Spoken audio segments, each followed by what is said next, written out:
بسم اللہ الرحمن الرحیم۔ شروع اللہ کے نام سے جو بڑا مہربان نہایت رحم والا ہے۔ فرعون اور اس کی خادمہ۔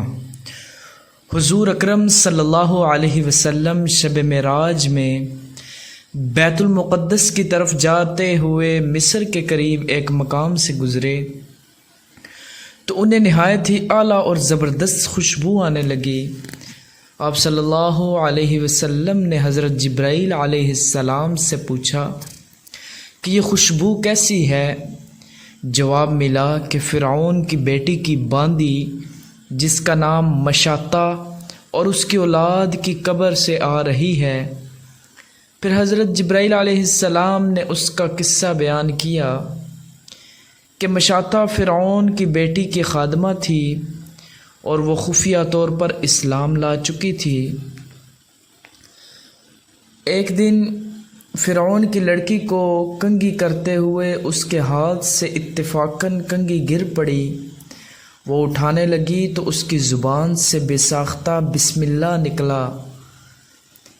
اس پر شہزادی نے کہا کہ تو نے آج عجیب کلمہ بولا، رب تو میرے باپ فرعون ہی ہیں، تو پھر تم نے یہ کس کا نام لیا ہے؟ اس نے جواب دیا، فرعون رب نہیں بلکہ رب وہ اللہ ہے جو مجھے اور تجھے اور خود فرعون کو روزی دیتا ہے۔ شہزادی نے کہا، اچھا تو میرے باپ کے سوا کسی اور کو اپنا رب مانتی ہے؟ اس نے جواب دیا، ہاں میرا، تیرا اور تیرے باپ سب کا رب اللہ تعالیٰ ہی ہے۔ شہزادی نے اپنے باپ سے کہلوایا، وہ سخت غضبناک ہوا اور اسی وقت اسے برسر دربار بلوا بھیجا اور کہا، کیا تو میرے سوا کسی اور کو اپنا رب مانتی ہے؟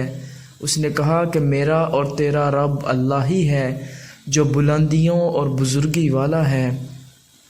فرعون نے اسی وقت حکم دیا کہ تانبے کی جو گائے بنی ہوئی ہے اس کو خوب تپایا جائے، اور جب بالکل آگ جیسی ہو جائے تو اس کے بچوں کو ایک ایک کر کے اس میں ڈال دیا جائے، آخر میں خود اسے بھی اسی میں ڈال دیا جائے۔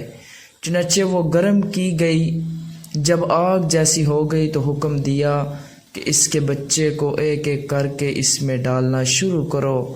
اس نے کہا، بادشاہ ایک درخواست میری منظور کرو، وہ یہ کہ میری اور میرے ان بچوں کی ہڈیاں ایک ہی جگہ ڈال دینا۔ اس نے کہا، اچھا تیرے کچھ حقوق ہمارے ذمے ہیں اس لیے یہ منظور ہے۔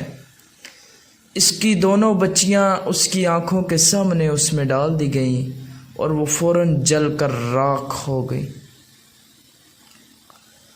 پھر سب سے چھوٹے کی باری آئی جو ماں کی چھاتی سے لگا ہوا دودھ پی رہا تھا۔ فرعون کے سپاہیوں نے اسے گھسیٹا تو اس نیک بندی کی آنکھوں تلے اندھیرا چھا گیا۔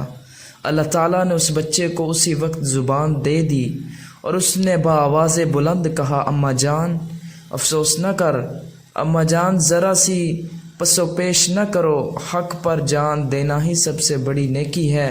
چنانچہ انہیں صبر آ گیا، اس بچے کو بھی آگ میں ڈال دیا گیا اور آخر میں ان کی ماں کو بھی اسی آگ میں جلا کر مار دیا۔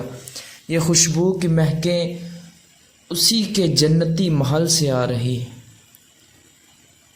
تو دوستو، اگر آپ کو یہ ویڈیو اچھی لگی ہے تو ہمارے چینل کو سبسکرائب کر دیں اور بیل کے نشان کو دبا دیں۔ السلام علیکم۔